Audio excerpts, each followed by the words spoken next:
प्रणाम साथियों, जय जय श्री राधे। स्वागत है आपका ज्ञान की ओर में। हम बात करने वाले हैं आज प्रथम स्कंद के 11वें अध्याय की। इस अध्याय में भगवान श्री कृष्ण अपने नगर द्वारिका में पहुंचते हैं और किस प्रकार से उनका राजोचित स्वागत होता है इसके बारे में बात करेंगे। आइए प्रवेश करते हैं 11वें अध्याय में। जय जय श्री राधे।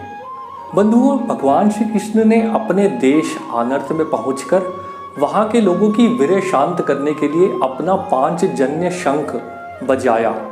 इसके बाद जब प्रजा ने अपने प्रभु अपने भगवान श्री कृष्ण की आवाज़ सुनी, उनके शंख की ध्वनि सुनी, तो वे लोग सभी नगर से बाहर निकल आए। सभी लोग प्रसन्न हो गए, गदगद हो गए, भगवान श्री कृष्ण के दर्शन प्राप्त करने लगे।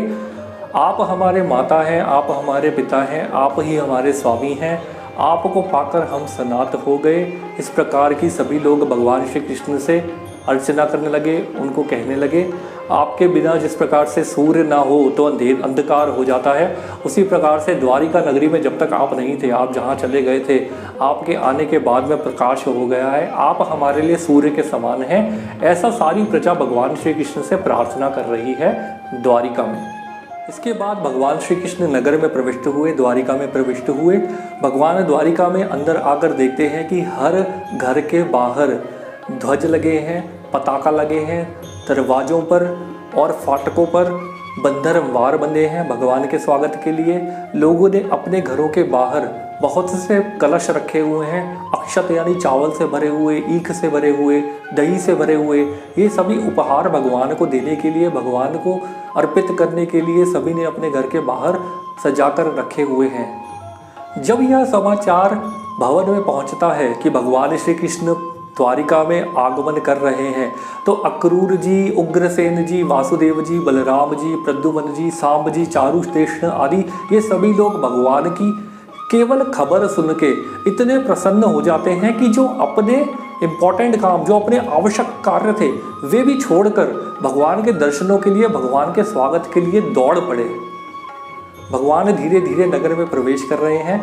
अपने रथ से वो सभी को निहार रहे हैं, अपनी प्रजा को, किसी को अपनी केवल दृष्टि से, किसी को हाथ जोड़कर, किसी को आलिंगन करके, किसी को हाथ दिखा करके आशीर्वाद दे रहे हैं, उनका हाल पूछ रहे हैं और अपने भवन की तरफ प्रवेश कर रहे हैं। भगवान देखते हैं कि स्त्रियां छतों पर चढ़ गई हैं, छतों से ही भगवान के दर्शन कर रही हैं, छतों से फूलों की वर्षा भगवान के स्वागत में हो रही है। इसके बाद भगवान सबसे पहले अपने माता पिता के भवन में जाते हैं, वहाँ पर उनको प्रणाम करते हैं, साधुवाद करते हैं। इसके बाद भगवान अपने सर्वश्रेष्ठ भवन में प्रवेश करते हैं। भगवान की जितनी भी रानियां हैं, 16,000 जो श्रीमद् भागवत में लिखा है कि भगवान की 16,000 रानियां प्रसन्न हो जाती हैं, मन ही मन में भगवान को देखकर प्रसन्न हो रही हैं, मन ही मन में भगवान का आलिंगन कर रही हैं और अपने पुत्रों के द्वारा भगवान का आलिंगन कर रही हैं, ऐसा श्रीमद् भागवत में लिखा है। इसके बाद प्रथम स्कंद का 11वां अध्याय समाप्त होता है। जय जय श्री राधे दोस्तों।